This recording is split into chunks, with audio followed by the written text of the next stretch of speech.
Annonceurs, entrepreneurs, promoteurs et chefs d'entreprise, choisissez dès à présent votre meilleur partenaire média, Idéal Production. Idéal Production est basé à Cotonou au Bénin. Idéal Production, le partenaire exclusif de Sika TV en Afrique.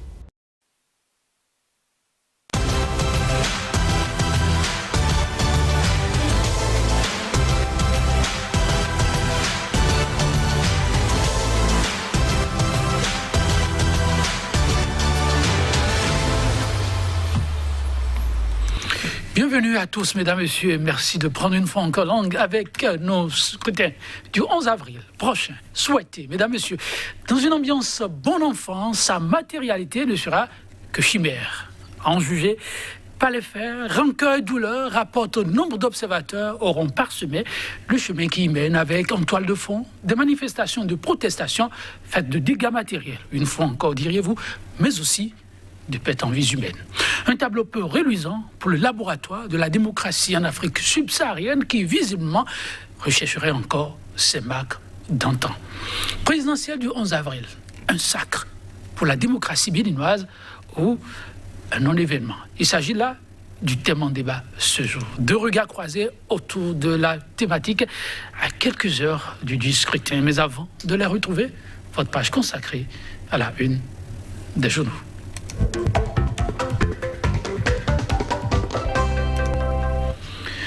Et nous bouclons notre randonnée avec les faits marquants de l'actualité, mais vus par les canards avec Kodjovia Méthodon, fidèle au poste. Kodjovia Méthodon, bonjour. Bonjour Létondi, bonjour également à nos amis téléspectateurs.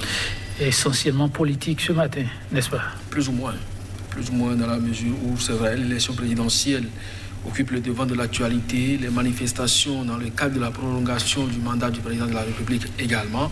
Mais il y a aussi d'autres faits de la société. Le président Dieudonné Soglo, vous vous rappelez, dans sa dernière sortie, avait indiqué un certain nombre de personnages qui auraient participé à une manœuvre de déstabilisation d'un assassinat au sommet de la République, à travers donc la citation du livre du juge Angelo Oussou.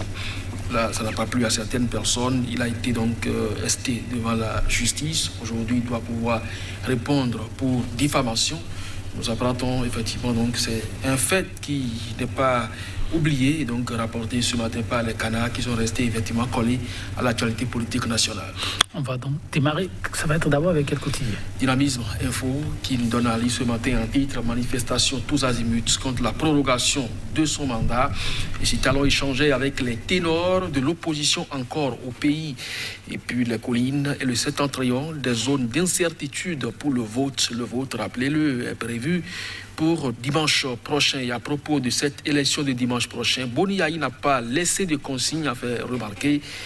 Dynamisme Info qui poursuit 1er et 2 mai 2019 et maintenant le 6 avril, pratiquement à chaque élection des contestations violentes. Et là-dessus, la dépêche nous propose ce matin la lettre de Joël Aïvo à ses compatriotes. J'appelle le président Patrice Talon à mettre fin à l'enlisement. Et à propos, crise socio-politique Bénin, les préconisations du CODER Bénin.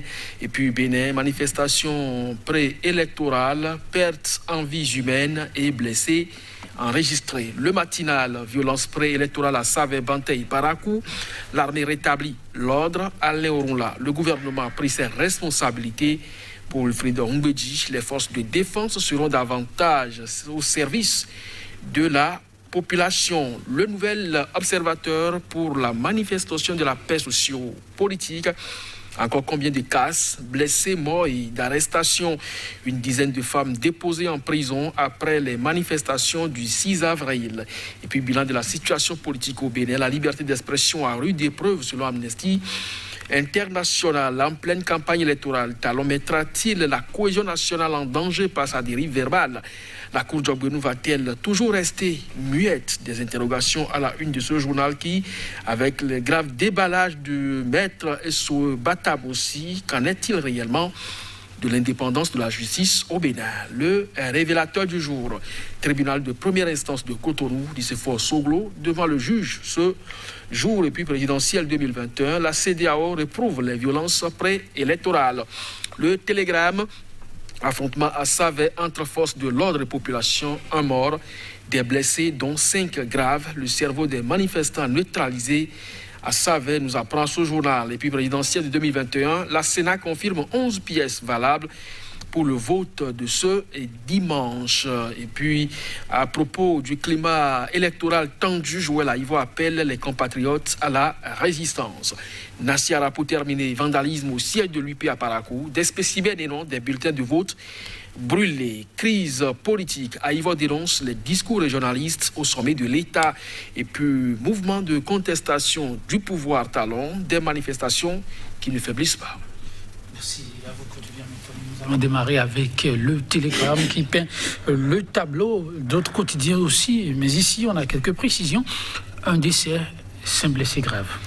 Oui, c'est les informations officielles rapportées aujourd'hui par les médias indépendants et même les réseaux sociaux. Mais parlant de réseaux sociaux, il y a forcément beaucoup d'autres images qui circulent de personnes étalées à même le sol, gisant dans des bains de sang. Tôt ou tard, on fera quand même le bilan. Et on saura effectivement ce que cela a coûté en perte en vies humaines pour cette contestation née de la prolongation donc, du mandat du président de la République dans la partie septentrionale, effectivement, Savay. C'est ça beaucoup plus le point de résistance pour l'heure. Même si à Parakou, ça carbure également, et Tchaourou et beaucoup d'autres localités, ça avait été quand même le théâtre d'échanges de tirs entre policiers et forces de sécurité et population. Ce n'est pas forcément les policiers, mais il y a aussi les militaires qui étaient donc en jeu. Et des médecins dans la zone ont confirmé effectivement des pertes en vies humaines et des blessés graves. C'est ça donc les conséquences de ces agissements des uns et des autres par ces temps de période électorale tendue et en même temps de contestation de pouvoir du président Patrice Talon qui, donc, par le truchement des députés, a prolongé de 45 jours son mandat à la tête du pays. Ah oui, Dynamisme Info revient sur la situation et constate que ces faits font penser encore au 1er et 2 mai. Oui, le journal fait donc ce rapprochement et constate qu'à chaque élection, il y a des contestations violentes. Oui, simplement parce qu'il y a des lois chrysogènes. Lorsque le processus n'est pas ouvert à tous et que des gens se sentent brimés, ils doivent forcément le manifester. Mais puisque aujourd'hui, depuis quelques années, on n'entend plus donc, de cette oreille les contestations et donc les forces de l'ordre sont là pour réprimer dans le sang et la violence, eh bien ça engendre forcément ce que l'on constate. Pour le 1er mai, officiellement, on parle de Dame Amoussou qui a été tuée, même si on dit qu'elle est morte de parlure, alors qu'on a vu quand même des impacts de balles et du sang tout autour de son corps. Les vidéos circulent encore. Eh bien, aujourd'hui, on parle déjà d'un mort au niveau de Savay. Et comme je l'ai dit tantôt, on fera donc le bilan à la fin des contestations pour voir ce que ça va donner. Mais c'est tout de même grave parce que, vous savez, pour construire une nation, on a besoin de tout le monde. Et la Constitution même celle révisée de 2019, n'exclut donc pas le phénomène sacré de la vie. Et donc l'État aussi la garantie donc de cette vie-là. Et lorsqu'on enregistre des pertes en vie humaine pour des questions que je juge inutiles, parce que l'élection, ça devrait quand même être une période de fête, vous pouvez avoir des contradictions d'idées, mais ça ne doit pas déboucher sur des conflits armés. Mais aujourd'hui, c'est malheureusement ce à quoi nous assistons. C'est dommage pour la République, mais c'est aussi ça, des choix que l'on fait parfois. Oui, malheureusement. Et c'est le monde entier qui a le regard tourné vers le Bénin. C'est le révélateur qui nous rapporte. La CEDEAO n'est pas restée indifférente à ce qui se passe. Elle dénonce ces violences. Oui, je crois que de façon protocolaire, elle ne peut que faire ça. Maintenant, si elle a été saisie quand même en amont par les partis politiques, des associations de société civile et autres, pour dénoncer la situation d'exclusion qui est observée dans cette élection présidentielle, surtout déjà pour les législatives de 2019, la CEDEAO a été saisie, elle n'a pu rien faire. Aujourd'hui, elle est même saisie un peu plus tôt par les acteurs politiques pour observer le processus électoral en cours au Bénin, surtout la question du parrainage qui fait preuve d'une certaine exclusion. On martelait donc les acteurs politiques, mais la CEDEAO n'a pu rien faire. Aujourd'hui, à travers un communiqué, dénoncer ce qui se passe, c'est là la façon diplomatique de gérer la crise, mais ce n'est pas normal quand on est institution de cette nature et qu'on peut quand même avoir un certain pouvoir de coercition sur les acteurs, parce qu'aujourd'hui, c'est le Bénin qui perd ses fils. Et à travers ce communiqué lapidaire, ça ne va pas réveiller des vies. Et je ne crois pas que ce soit une bonne manière de procéder pour ce qui concerne cette CEDEAO. Je m'étonne, malheureusement, on en est encore là pour l'Afrique. Et le nouvel observateur qui appelle à ne pas oublier, il y a certes des pertes en vies humaines et des dégâts matériels, mais il y a aussi des arrestations. Le cas des femmes aura retenu l'attention du nouvel observateur, une dizaine de femmes. Oui, on parle de plusieurs arrestations, une trentaine, et ça continue encore. Je ne crois pas que ce soit forcément les femmes qui prioritairement feront ici l'objet d'attention, parce que chaque individu privé de sa liberté d'aller et venir, c'est quand même important. Maintenant, les femmes, d'accord, si elles sont nourrices ou quand même... D'une certaine manière, on sait quand même que la femme est fébrile, même si le genre aujourd'hui nous oblige à nous considérer comme l'égal de la femme. Dans les faits, ce n'est forcément pas la même chose. Et donc, une femme emprisonnée juste parce qu'elle a manifesté à main nue pour dénoncer une situation politique qu'elle juge défavorable à une certaine couche de la société, je ne crois pas que ce soit quand même une bonne chose. Mais on en est habitué depuis peu. Et Kiat Madougou aujourd'hui en prison, le juge Batamoussi estime que tout ce qu'il y a reproché ne tient pas pour qu'on puisse la garder dans les liens de la justice. Malheureusement, elle est encore aujourd'hui en prison, mais personne n'en parle. Donc c'est dire simplement que aussi bien la femme que l'homme au Bénin aujourd'hui, la grande porte qui a ouverte, c'est celle qui mène à la prison. Et pour peu que vous veuillez vous opposer à la chose publique aujourd'hui, eh bien, la porte là vous accueille facilement.